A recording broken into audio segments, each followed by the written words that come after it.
everyone, how are you doing today? Je suis Sophie Gras, je suis un coach activatrice de l'authenticité. Bienvenue à bord de l'expérience Authentic O'Clock. Qu'est-ce que c'est Authentic O'Clock? Authentic O'Clock, c'est un programme d'enseignement vidéo lié aux dynamiques de l'authenticité. J'ai le devoir, la mission de tourner ton regard vers la direction de l'authenticité. L'authenticité se trouve en toi. Nous sommes rendus au 5e jour. Et ce 5e jour, on continue avec les internalizers. Ce sont des influences que nous recevons au niveau intérieur et qui ont une dimension de contrôle sur notre capacité à nous conformer. Aujourd'hui, on va s'appesantir sur les étiquettes. À quelle heure est-il? Il est Authentic O'Clock, c'est l'heure d'être authentique.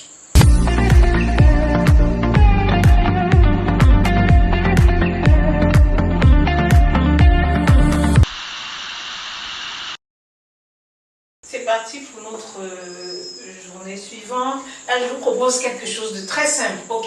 Ça, ce sont des choses que on nous a dit dans l'enfance, l'école primaire, le lycée, tout ça, voilà. Notre chemin de vie, chacun va se retrouver sur un de ces points. Ou alors, j'ai pas tout mis, mais bon, chacun va comprendre ce que ça veut dire.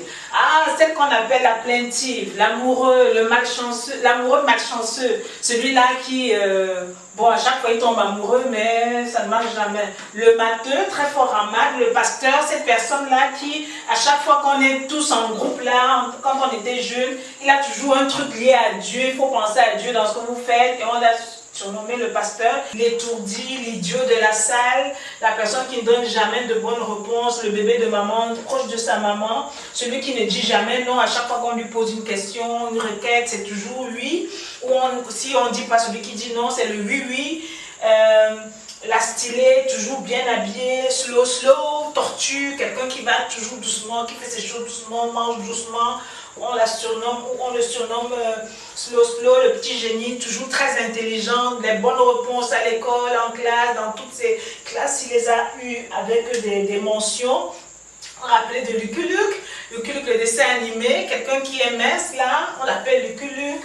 Je vais d'abord demander à maman, cette fille avant de sortir, avant d'aller au cinéma avec ses amis, quel que soit ce qu'on lui demande, quand on est en groupe d'amis, elle va toujours répondre, je vais demander à maman, dont la surnomme JVM, je vais demander à maman, Rapido, Michelin, c'est le brand là, le monsieur, c'était une roue, il est gros, donc on l'appelle Michelin. Le poisseux, ça ne marche jamais avec lui, le cool gars, lui, quand il est... Lui, tout est toujours cool. La magicienne, une jeune fille qui a toujours, une femme qui a toujours les solutions à tout. Like, just do it, c'est quelqu'un qui est porté sur l'action. C'est l'école primaire où il est porté sur l'action, il fait du sport, etc. Donc voilà un peu quelques appellations que toi et moi, d'une certaine manière, on a reçues pendant notre chemin de vie. Et comment est-ce qu'on appelle ces différentes appellations? C'est ce qu'on a appelé les internalizers, les étiquettes que nous avons reçues. Et maintenant, je propose comment le définir de manière imagée et visualisée. Regardons ça tout de suite. Ok, là je t'explique de manière beaucoup plus détaillée et imagée. C'est quoi l'étiquette? Là c'est toi, ok? Et chacun d'entre nous, ici c'est l'aspect, voilà, je l'explique, je dis simplement, je l'explique en termes de l'iceberg. Ça c'est la partie cachée de l'iceberg. Mettons 90%, 80, qu'est-ce qu'on met? 90%, 80, mettons, avec Pareto la formule du 80-20, allons-y avec 80. 20%, voilà ce que les gens voient, voici la partie visible de l'iceberg. Et là, c'est la partie là, comme ça, c'est la partie invisible de l'iceberg. Et ici, toi et moi, donc, ici on a les compétences, tes forces, tes habiletés, tes capacités, tes imperfections, tout en a, hein? Tes imperfections, quoi d'autre? Tes passions, tes hobbies, voilà, mettons quelque chose comme ça. Et là, le 20%, c'est ce qui est visible, ce sont tes erreurs, tes habitudes, On met quoi à 80? Tes habitudes, ta personnalité, l'aspect visible de ta personnalité. Voilà, c'est dans le 20% ce qu'on voit. Et là, comme je l'ai dit, ça c'est toi. Ça c'est le visible, ça c'est l'invisible. Maintenant, l'étiquette, qu'est-ce que l'étiquette fait? L'étiquette vient puiser ici, le 20%. C'est-à-dire que tout ce qui t'interpelle, il puise dans le 20%. L'étiquette travaille avec un point, les signaux forts. Si tu as fait une erreur, si tu as l'habitude d'être, comment je vais dire, lent, on te donne l'étiquette de slow, de quelqu'un de lent, de la tortue. Ça a à voir avec ta personnalité. Donc, l'étiquette travaille avec les signaux forts visibles. Et ce qui est important maintenant ici, pourquoi est-ce que ça freine, ça bloque la manifestation de notre authenticité? C'est simplement parce que la partie immergée, la partie qui n'est pas visible et qui est en fait toi, c'est-à-dire tes forces, tes habiletés, tes capacités, sont cachées. Ce sont des choses que les gens ne prennent pas en compte lorsqu'ils te collent une étiquette. Ok? Et si tu ne fais pas attention de faire le travail à un moment de ta vie, de regarder véritablement ce qui est caché, qui n'est pas visible, qu'est-ce que tu vas faire? Tu vas passer ton temps plutôt à vouloir t'adapter avec ce qu'ils ont dit. Or, ce qu'ils ont dit, c'est 20% et peut-être même 10%. Et ils ont dit ça à un moment précis de ta vie, lié à quelque chose, une circonstance que tu as faite. Ok? Si par exemple, je ne sais pas, ton père, tu as eu une mauvaise nouvelle, à un moment où tu étais avec tes amis, et la nouvelle était brusque et tu t'es mis à pleurer, ce moment-là, on peut t'appeler pleureur. Et ça peut coller pour le restant de ta vie. Et je vais expliquer tout à l'heure pourquoi il est important de se défaire des étiquettes, parce qu'il y a 3 conséquences des étiquettes. Regardons ça tout à l'heure. Et donc là, on voit les conséquences de cette étiquette, des étiquettes on nous pose sur nous. La première conséquence, c'est l'appropriation. Qu'est-ce que c'est l'appropriation? L'appropriation, c'est que c'est pas ça, c'est pas ce qu'on dit là, c'est pas ce qu'on projette sur toi qui est le problème. Le problème, c'est quoi? Le problème, c'est ça. C'est lorsque tu t'appropries de ce qu'on dit. C'est lorsque ce n'est pas seulement l'amoureux malchanceux, c'est quand tu dis je suis Michelin le gros, je suis l'amoureux le malchanceux, je suis le cougard, je suis le petit génie, je suis... Donc lorsque ça quitte le lieu de la projection sur soi et ça arrive au lieu de ta pensée, lorsque tu commences à ancrer ça au niveau de ton subconscient, c'est là où ça commence à être un problème. Lorsque tu commences à t'identifier à une étiquette, tu es en train de faire quoi? Squeeze, narrow. Tu es en train de rapetir ton identité. En réalité, vous vous rappelez de l'idée de 80-20.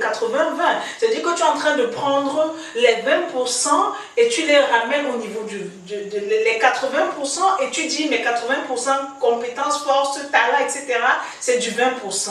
Tu es en train de rapetir, d'asphyxier ton identité. Donc, l'une des conséquences des étiquettes, c'est que l'appropriation crée des blocages au niveau de ta réelle authenticité. La deuxième chose, c'est ça va créer une forme de conformisme. Comme je l'ai dit, puisque tu commences déjà à dire je suis poisseux, tu t'es approprié de ça, tu vas commencer simplement à te conformer à ça. Et te conformer à ça, qu'est-ce que ça t'écoute de quoi? Tu vas commencer à agir en termes de prophétie autoréalisatrice. Ça veut dire que tu vas faire de manière inconsciente, ce sont des messages qui sont ancrés dans notre subconscient. Tu vas maintenant avoir des actions des actions inconscientes qui doivent amener ces étiquettes-là à s'auto-réaliser. Si on dit par exemple que tu es l'idiot de la salle, tu vas te rendre compte que tout ce que tu commences à faire des choses de manière idiote, ou même quand tu as une opportunité où on a besoin de quelqu'un qui travaille de manière intelligente, non, ce ne sera pas pour toi parce que tu vas faire quoi? Tu as dit, je suis un idiot, ok? Donc, ça va travailler en termes de prophétie qui doit s'auto-réaliser. Également, tu vas te conformer en ce qu'il y aura une forme de cristallisation. Ça veut dire que tout ce que tu crois, tout ce qu'on dit que tu es, va s'auto-cristalliser et tu vas commencer à chercher des personnes qui sont dans le même cadre que toi. Si tu es un matheux, on t'a dit matheux, tu vas toujours vouloir chercher la compagnie des matheux, des personnes qui sont bons en maths, etc. Si on t'a dit le petit génie, même chose. Tu vas aller sur Google, tu vas faire Einstein, tu vas faire des recherches, tu vas aller à la bibliothèque, tu vas aller toujours dans des lieux vers des personnes qui viennent simplement pour confirmer ce que l'étiquette dit. La même chose pour toi, hein? La magicienne, le courga, le poisseux, tu vas attirer des énergies des personnes où ça ne marche pas dans leur vie. Vraiment, ça s'applique à tout.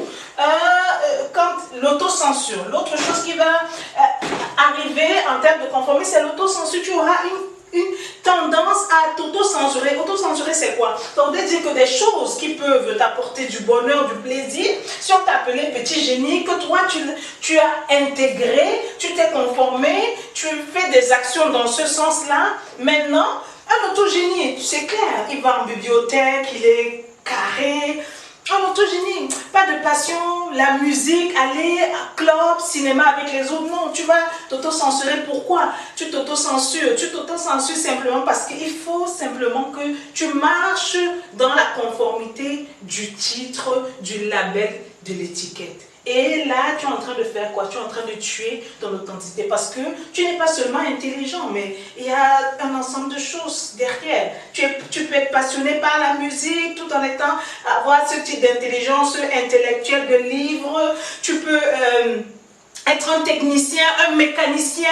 Tu peux avoir d'autres passions qui sortent totalement de ton champ, de l'étiquette dans laquelle on t'a mis. Même chose pour quelqu'un qui est stylé. Et ça revient un peu au prochain point qui est de dire que les étiquettes, elles sont aussi bien positives qu'elles sont péjoratives que amélioratives. Les péjoratives, c'est l'étourdi, l'idiot. Les amélioratives sont la stylée, elle est toujours belle, la magicienne, le courga.